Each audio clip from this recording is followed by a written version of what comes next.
Know your Islam before it is too late. عبداللہ نام کا ایک چھوٹا لڑکا ہمیشہ متجسس رہتا تھا اور اپنے بڑوں سے سوال پوچھا کرتا تھا۔ ایک دن اس نے اپنے دادا سے پوچھا کہ اسلام کیا ہے؟ دادا نے جواب دیا، عبداللہ، اسلام اپنے تمام اعمال و افعال میں اپنے آپ کو اللہ کے حوالے کرنے کا نام ہے۔ عبداللہ نے پوچھا کہ میں اللہ کے سامنے کیسے سر تسلیم خم کروں؟ دادا نے کہا، عبداللہ، ہمارے خاندان میں سے پہلے کسی نے یہ سوال نہیں پوچھا۔ میرے بیٹے، مجھے یقین ہے کہ تم ایک دیندار مسلمان بنو گے جو اللہ کے قوانین کی پابندی کرے گا۔ دادا نے پھر جواب دیا، عبداللہ، اگر تم اسلام سیکھنا چاہتے ہو تو خطبہ الوداع کو سمجھنا شروع کرو۔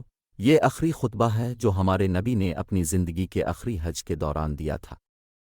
اگر آپ اسلام کے بارے میں اپنے علم کو گہرا کرنے میں دلچسپی رکھتے ہو تو اس خطبہ کی تعلیمات کو تلاش کرنا ایک بہترین نقطہ آغاز ہوگا۔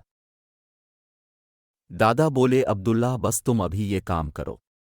نمبر 1، جس نے تم سے بدتمیزی کی تم جواب میں بدتمیزی نہیں کرنا۔ نمبر 2، اخلاق سے بد اخلاقی کا جواب دینا۔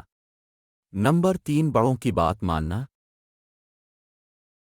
عبداللہ نے کہا کہ میں 3 کام ضرور کروں گا اور الوداعی خطبہ کے بارے میں بھی جانوں گا۔